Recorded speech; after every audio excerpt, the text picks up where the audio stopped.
కానీ వ్యవసాయం మీద ఉన్న మక్కువతోటి కేసీఆర్ గారు మనకి నీళ్లు మనకు అన్ని సౌకర్యాలు కల్పించడంతో నేను మళ్ళీ విలేజ్కి వచ్చి ఒక 30-40 ఎకరాలు కౌలు తీసుకుని వ్యవసాయం చేద్దామని స్టార్ట్ చేసిన 4-5 సంవత్సరాల క్రితం.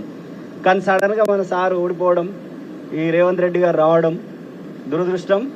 నాకు ఈరోజు ఇంచుమించు ఒక 12 ఎకరాల వరిసేను ఎండిపోయింది అన్న. 1-2 ఎకరాలు కాదు, 18 ఎకరాలు పెట్టిన 12 ఎకరాలు ఎండిపోయింది. అంటే రేవంత్ రెడ్డి గారిని చూస్తుంటే ఏమనిపిస్తుంది అంటే, నాకు తెలిసి సార్ ఫైట్ చేస్తున్నారు 25,000 ఇవ్వాలని. దానికి సంఘీభావంగానే నేను హైదరాబాద్ నుండి వచ్చిన.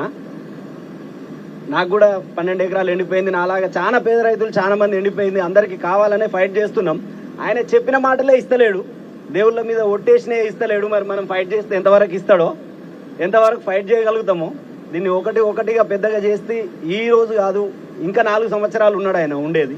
ప్రతి సంవత్సరం మనకి ఇలాంటి నష్టాలు జరుగుతాయి. వీటిని పూడ్చడం కోసం ఇప్పటి నుండే ఆయనను ఒక లైన్లో పెట్టాలంటే సార్ వాళ్ళ సపోర్ట్కి మనందరం సార్కి సపోర్ట్గా ఉండి ఒక్కొక్క అడుగు ముందుకేసి ఆయన మెడలు ఉంచాలి. పొగరు మీద ఉన్నాడు, చాలా ఇష్టం వచ్చిన మాటలు మాట్లాడుతున్నాడు.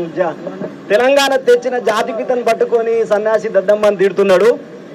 ఆయన ఒక చింతాకుతో సమానం, మర్రి చెట్టును కూస్తా అంటున్నాడు. ఖబర్దార్ రేవంత్ రెడ్డి, మేము అందరం మళ్ళీ ఎక్కడో దాచుకున్న వాళ్ళు అందరం మళ్ళీ బయటకు వస్తున్నాం. ఖబర్దార్, నువ్వు ఒక చింతాకుతో సమానం, మర్రి చెట్టును ఏమీ చేయలేవు, నువ్వు రూపురేఖలు లేకుండా. ఓకే, థ్యాంక్ యూ సార్, ధన్యవాదాలు.